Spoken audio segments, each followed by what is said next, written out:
बोल महादेव, श्री शिवाय नमस्तुभ्यम। तो सावन का पावन महीना शुरू हो चुका है, जिसका हम सबको बहुत बेसब्री से इंतज़ार था, क्योंकि हम सब की कोई ना कोई कामना ज़रूर होगी जो कि हम भोले बाबा से कहना चाहते होंगे इस सावन के महीने में। तो सावन का पहला सोमवार भी हो चुका है और आप सबको सावन मास की बहुत सारी शुभकामनाएं। और भोले बाबा हम सब की मनोकामना इस सावन माह में ज़रूर से ज़रूर पूरी कर दे। तो जो यह आज का उपाय है वह शीघ्र विवाह के लिए, जिन लड़के या लड़कियों का, जिन बच्चे या बच्चियों का विवाह नहीं हो पा रहा है, जैसे जिनकी उम्र हो गई है 32 साल के हो गए, 35 साल के हो गए, 40 साल के हो गए, 45 साल के, लेकिन उनका कहीं विवाह जम नहीं रहा, जहाँ संबंध जम भी रहा है लेकिन वह विवाह पक्का नहीं हो पा रहा, संबंध बन रहा है लेकिन संबंध टूट हो जा रहा है, रिश्ते आना बंद हो गए हैं, बात बनते बनते बिगड़ जा रही है, सब कुछ तय होने के बाद भी आगे शादी तक बात नहीं पहुंच पा रही है, तो उनको यह उपाय ज़रूर करके देखना चाहिए इस सावन के महीने में। यह उपाय 2 लोटा जल का महा उपाय है और इसको आप अपने घर के आसपास जो शिवालय है वहाँ पे भी कर सकते हैं। मतलब आपको शिवालय जाके ही यह उपाय करना है। चाहे तो आप घर पे भी कर सकते हैं, लेकिन यह जो उपाय वगैरह होते हैं वो आप मंदिर में जाकर करिए और एक नियम बना के करिए, तो आपको उसका फल बहुत जल्दी मिलता है। जब आप यह उपाय करेंगे तो 2.5 से 3 महीने में पंडित जी बताते हैं कि आपका कहीं ना कहीं अच्छा और मंगल विवाह कहीं ना कहीं ज़रूर ही पक्का हो जाएगा। इसमें क्या करना है कि आपको अपने घर से 2 लोटा शुद्ध जल लेना है। तांबे के पात्र में 2 लोटा शुद्ध जल भरना है और अपने घर के आसपास जो भी शिवालय हो, यहाँ जो आप जहाँ रोज़ जाते हो पूजा करने के लिए, जल चढ़ाने के लिए भोले बाबा, तो आप वहाँ चले जाइए। और आपको क्या करना है कि 2 लोटा जल लेकर आपका मुख उत्तर दिशा की तरफ होना चाहिए और आप दक्षिण दिशा की तरफ खड़े हों। इस तरह से आपकी कोई विशेष कामना हो तो आप ऐसे भी जल चढ़ा के देखिए। तो आप क्या करें, जहाँ से जलाधारी का जल बहकर जाता है, जलाधारी का जल हमेशा उत्तर दिशा की ओर बह के जाता है, तो आप दक्षिण दिशा की ओर खड़े हो जाइए।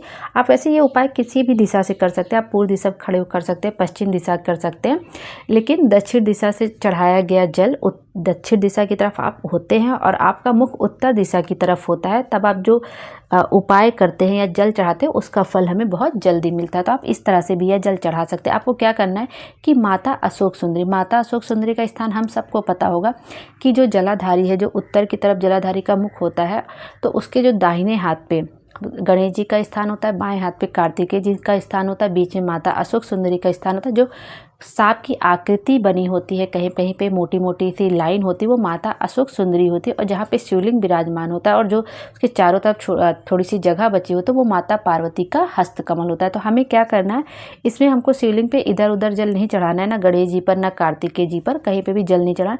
हमें सीधे माता अशोक सुंदरी से 2 लोटा जल, हम लोग तांबे के पात्र में 2 लोटा जल लेके गए हैं, उसको माता अशोक सुंदरी से धार बनाते हुए सीधे शिवलिंग पर आना है। श्री शिवाय नमस्तुभ्यम बोलते हुए, अपने मन की बात कहते हुए कि हम बहुत जगह रिश्ता देख रहे हैं लेकिन हमारी बात नहीं बन पा रही है, इस तरह से जल चढ़ाते हुए अब जो है अशोक सुंदरी से चढ़ाते हुए सीधे शिवलिंग तक जल समर्पित कर देंगे और अपनी मन की बात कह देंगे। यह आप सावन के किसी भी दिन कर सकते हैं।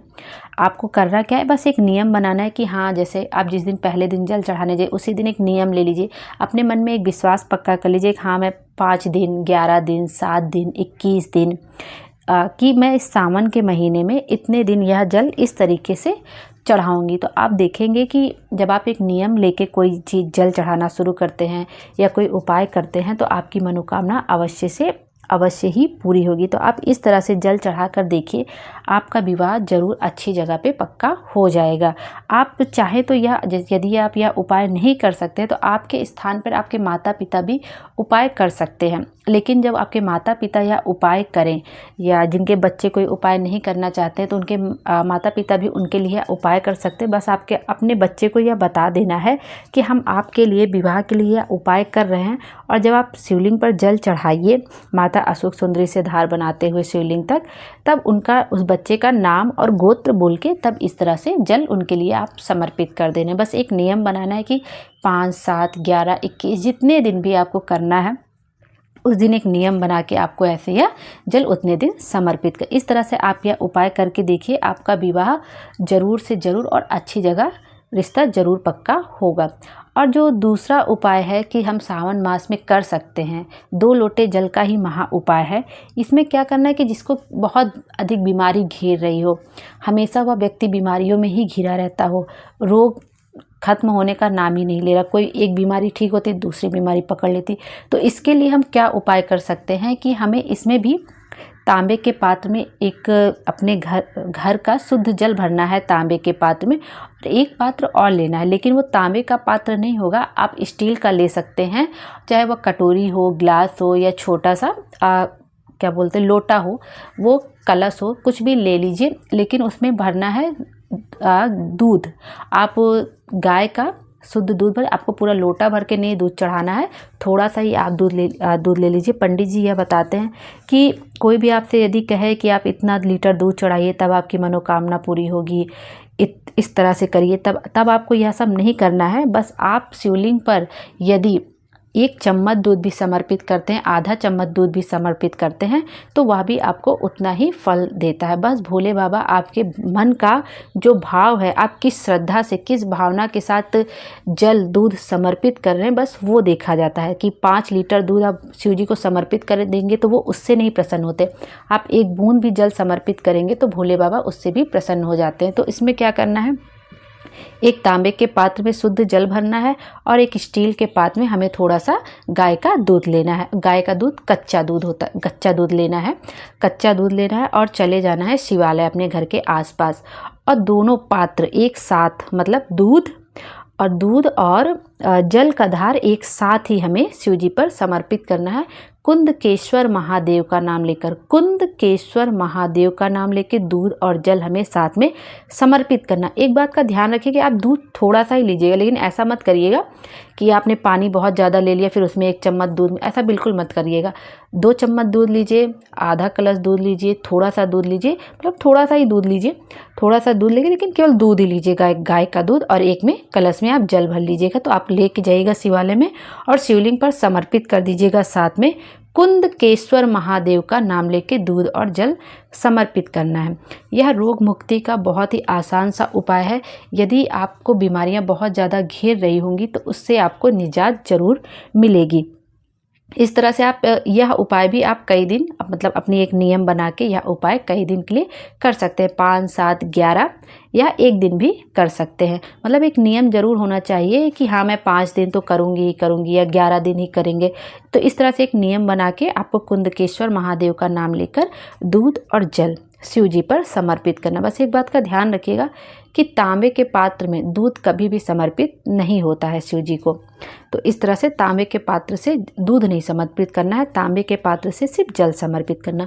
और ये रोग मुक्ति का बहुत ही आसान सा उपाय है जो कि हमें सावन के महीने में कर लेना चाहिए अपने घर से रोग को दूर करने के लिए। यदि कोई बीमारी बहुत ज़्यादा घेरे तो उससे दूर रहने के लिए। तो यह हो गया दूसरा उपाय जो हम कर सकते हैं। और एक पंडित जी ने उपाय बताया है कि इस सावन के महीने में हम सबको 3 नियम जरूर बनाना चाहिए हमें अपनी मनोकामना पूर्ति के लिए। यदि हमारी कोई कोई कामना है तब भी हमें यह 3 नियम सावन के महीने में ज़रूर से ज़रूर मतलब नियम बनाने ही चाहिए। इसमें क्या करना है कि पहले तो हम पूरे साल 1 लोटा जल चढ़ाते हैं, लेकिन सावन के महीने में हमें 2 लोटा जल करने। यदि आपका 1 दिन 2 दिन निकल भी गया है सावन का, तब भी आप यह नियम बना सकते हैं। जरूरी नहीं कि पहले दिन से ही कर रहे हैं। मान लीजिए कोई स्त्री है, उस पहले दिन नहीं कर सकती है, मासिक धर्म में चल रही है, तो आप जिस दिन से साफ़ हो रहे हैं, जिस दिन से आप बाल धुल रहे हैं, उसके बाद से आपको पूजा करनी है, तो आप उस दिन से भी यह नियम ले सकते हैं।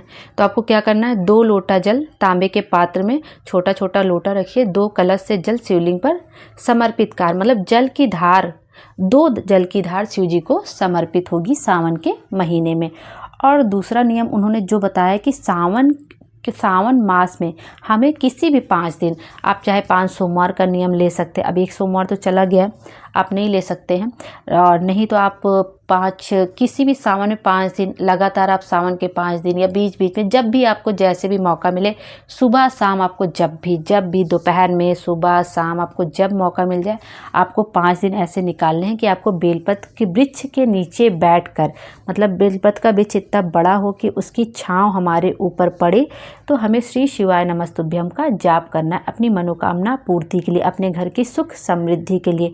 संपत्ति के लिए, धन संपदा के लिए, कि जो हमारे पास जो भोले बाबा ने हमें वैभव ऐश्वर्य प्रदान किया वो हमेशा हमारे पास ऐसे ही बना रहे, उसके लिए भी आप श्री शिवाय नमस्तुभ्यम का जाप करना। आपको कम से कम पंडित जी बताते एक माला तो करनी ही करनी है। यदि आप एक माला में क्या होता है कि 108 मन के होते हैं, तो 108 बार आपको श्री शिवाय नमस्तुभ्यम जरूर से ज़रूर बोलना है। और उन्होंने यही भी बताया कि अगर यदि आपके घर के आसपास बेलपत्र का वृक्ष नहीं है तब आप क्या करेंगे, तो आप मंदिर जाते ही हैं, वहाँ से आप एक बेलपत्र उठा लीजिए शंकर भगवान की और अपने घर लेके आ जाइए। उसके बाद आप उसको अपने सर पे रख के भी आप श्री शिवाय नमस्तुभ्यम का जाप कर सकते हैं, और या आप अपने मस्तक से ऐसे छुआ लीजिए। फिर उसके बाद श्री शिवाय नमस्तुभ्यम का 108 बार जाप कर लीजिए, उसका भी आपको उतना ही फल मिलेगा। और यदि ये भी संभव नहीं हो पा रहा है तो कहीं भी बेलपत्र का वृक्ष हो तो वहाँ की थोड़ी सी मिट्टी ही मिल जाए तो आप उसको भी अपने मस्तक से लगा लीजिए, तो भी आप 108 बार श्री शिवाय नमस्तुभ्यम का जाप कर सकते। इस तरह से आपको 108 बार श्री शिवाय नमस्तुभ्यम का जाप करना। मान लीजिए किसी ने अपने घर के गमले में बेलपत्र का वृक्ष लगाया है छोटा सा, तो आप वहाँ पे बैठ के श्री शिवाय नमस्तुभ्यम का जाप कर सकते। बस करना क्या है कि हमें 108 बार श्री शिवाय नमस्तुभ्यम का जाप करना है। और बेलपत्र का जो अगर मंदिर जाते हैं तो वहाँ बेलपत्र तो बहुत सारी शिव जी को चढ़ी रहती है, तो सबसे अच्छा है कि आप बेलपत्र एक उठा लाइए और उसको अपने मस्तक से छुआ के रख लीजिए अपने पास, और 108 बार श्री शिवाय नमस्तुभ्यम का जाप कर लीजिए। और जो तीसरा उन्होंने एक नियम बताया कि सावन मास में हम सबको करना है, क्योंकि हम सब ही एक नियम बनाते हैं कि हम इतने बेलपत्र शिव जी को समर्पित करेंगे। अभी जब सावन मास की शिवरात्रि आएगी, रुद्राभिषेक करने के लिए कितने कितने बेलपत्र लोग शिव जी को समर्पित करते हैं, तो वो सब बेलपत्र हमें समर्पित करने का अधिकार भी तभी है जब हम इस बार सावन के महीने में कम से कम एक बेलपत्र का वृक्ष अवश्य लगाएं। और बेलपत्र का वृक्ष किस तरह से लगाना है, वह भी है कि आप ऐसे ही जाके कहीं पे भी बेलपत्र का वृक्ष लेके गए, छोटा सा आपने कहीं पे भी लगा दिया पार्क वगैरह में या मंदिर है, तो नहीं, वो ऐसा क्या उसकी सेवा नहीं हो पाएगी, बकरी चढ़ जाएगी या कुचल जाएगा या बरसात इतनी ज़्यादा होगी कि वो पनप नहीं पाएगा। तो ऐसा क्या करना, अपने घर में गमले में बेलपत्र का वृक्ष लगाइए, थोड़ा उसको बड़ा करिए सेवा वगैरह करके। उसके बाद जहाँ भी अच्छी जगह दिखे, मंदिर के प्रांगण में आप लगा दीजिए या पार्क वगैरह में लगा दीजिए, जहाँ भी सही लगे, जहाँ भी जगह हो अच्छे से, वहाँ पर आपको एक बेलपत्र का वृक्ष ज़रूर ही इस बार सावन के महीने में लगाना है। इस तरह से इस सावन के महीने में 3 नियम हम सबको ज़रूर से ज़रूर बनाने हैं और पूरे करने हैं। और इस सावन के महीने में पंडित जी ने ये भी बताया है कि 108 सामग्री, कोई भी 108 सामग्री, चाहे 108 चावल के दाने हो, जौ के दाने हो, काला तिल हो, कुछ भी 108 कमल गत्ते हों, 108 फूल हो, आपके पास 108 कुछ भी चढ़ाने के लिए ना हो तो आप 108 चावल के दाने रोज़ शिवलिंग पर समर्पित करिए अपनी कामना बोलकर। आप ऐसे इसको सोमवार के सोमवार भी कर सकते हैं, या पहले दिन या आखिरी दिन भी अपनी कामना, मतलब 108 आप चावल के दाने ले लीजिए हथेली पर, या गेहूं के दाने ले लीजिए या मूंग के दाने, कुछ भी लेके हथेली पर शिव जी को समर्पित करके अपनी कामना बोलकर कि हमारी यह कामना है आप पूरी कर दीजिए, शिव जी को समर्पित कर सकते। एक दिन भी कर सकते, 5 दिन। लेकिन एक नियम होता है कि अगर आप 108 सामग्री रोज़ शिव जी को चढ़ाते, कोई भी एक सामग्री, 2 सामग्री, जितनी आपकी इच्छा आप उतना कर सकते। लेकिन जैसे आप 108 गेहूं के दाने आज चढ़ा रहे हैं तो रोज़ आप 108 गेहूं के दाने चढ़ाने का नियम ले लीजिए कि हम रोज़ पूरे सावन मास में 108 गेहूं के दाने शिव जी को समर्पित करेंगे। तो अपनी कामना ऐसे बोल के उनको 108 गेहूं के दाने समर्पित कर देने हैं, या चावल के दाने, या जो भी आप सामग्री उनको अर्पित कर रहे हैं। 108 बेलपत्र है तो फिर रोज़ आपको 108 बेलपत्र समर्पित, या 5 दिन का ले लीजिए नियम कि हम 5 दिन समर्पित करेंगे, 7 दिन समर्पित, वैसे तो पूरे सावन ही समर्पित करना चाहिए। कहते हैं पंडित जी ये बताते हैं कि यदि हम सावन माह में कोई भी 108 सामग्री शिव जी को समर्पित करते तो उसका लाख और करोड़ों गुना करके शिव जी हमें वापस कर देते हैं पूरे सावन मास में, जब हम इस तरह 108 सामग्री उनको समर्पित करते। तो यह एक नियम भी हमें बिल्कुल भी भूलना नहीं है। यदि आपका 1-2 दिन 3 दिन छूट भी गया है तो भी कोई बात नहीं, जितने दिन भी आपके सावन के बचे हैं, कुछ नहीं करने से अच्छा हो तो कुछ तो किया ही जाए। तो इस तरह से आप 108 सामग्री शिव जी को समर्पित कर सकते हैं अपनी मन की कामना कह के। यदि इन सबको उपायों को बताने में मुझसे कोई त्रुटि हो गई हो या बोलने में मुझसे कोई गलती हो गई हो तो मुझे क्षमा कर दीजिएगा। भोले बाबा हम सब की मनोकामना पूरी करें और हमारे जीवन को खुशियों से भर दें। श्री शिवाय नमस्तुभ्यम। हर हर महादेव। Thank you.